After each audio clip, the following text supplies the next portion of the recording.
Bonsoir bande de fous, j'espère que vous êtes cinéphiles car aujourd'hui on s'intéresse aux films avec notre hashtag Si un jour. Une question mais plusieurs réponses possibles. Mais que répondrait votre entourage? Et si vous voulez le savoir, révélons.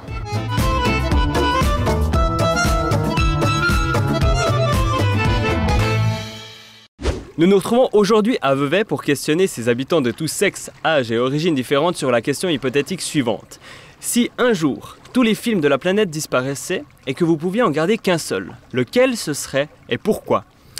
Réfléchissez bien à la question et soyons surpris des réponses. C'est parti!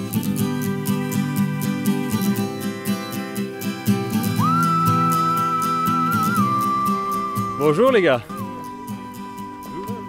Est-ce que vous seriez d'accord de répondre à une question? Si, un jour, on détruisait tous les films au monde et que vous pouviez en choisir un seul, lequel ce serait? Bonne question ça. There's so many I like, so if I have to take one out of that. Yeah, it's difficult. Le nouveau Bryce de Nice. Intouchable, je prendrais celui-là. Et pourquoi? Je l'ai vu 3 fois, je me marre à tous les coups. Des étoiles dans l'espace. La grande vadrouille, on va dire. Moi je dirais Batman vs Superman, un truc comme ça. Un film d'animation, ça joue aussi? Oui. Le Roi Lion, c'est celui qui arrache les larmes, quoi. Oui. J'ai mis La Ligne Verte. La ligne verte? Ouais. Pourquoi je sais pas, moi il m'a profondément touché comme film. Je dirais Love Actually. Everybody knows the story of the Titanic, right? Nothing to describe. Il y a eu le film La migration des oiseaux, comment ça? Yann Arthus Bertrand. Yann Arthus Bertrand en montgolfière.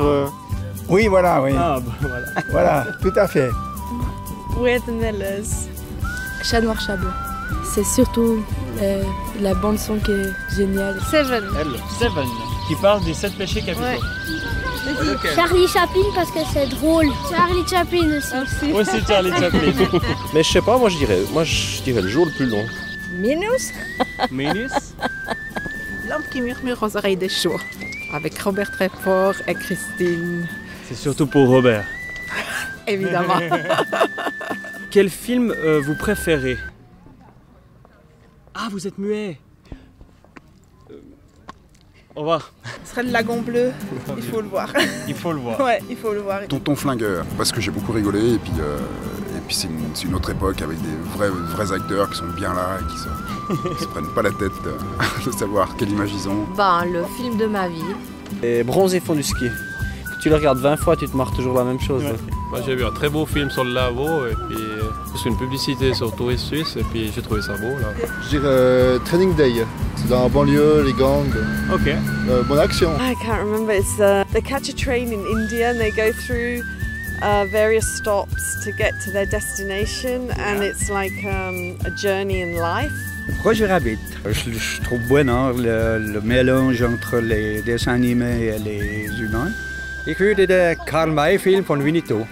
Warum? Ja, warum? Weil von der Landschaft her, gute Schauspieler in Deutschland, Mario Adorf, Hauptrolle. Je suis fan de la boum. La boum? Oui. Et pourquoi? Pourquoi pas? Pourquoi pas? C'est L'immigré Charlot. On est dans la ville. C'est pour ça. Et moi, c'est un film qui a marqué mon enfance, donc c'est un des premiers films que j'ai vus à l'école. Du coup, c'est assez ça m'a émotionnel. marqué, voilà. Vol au-dessus de nid de coucou. Denzel Washington. La vie est belle. La vie est belle. Et Oui. pourquoi?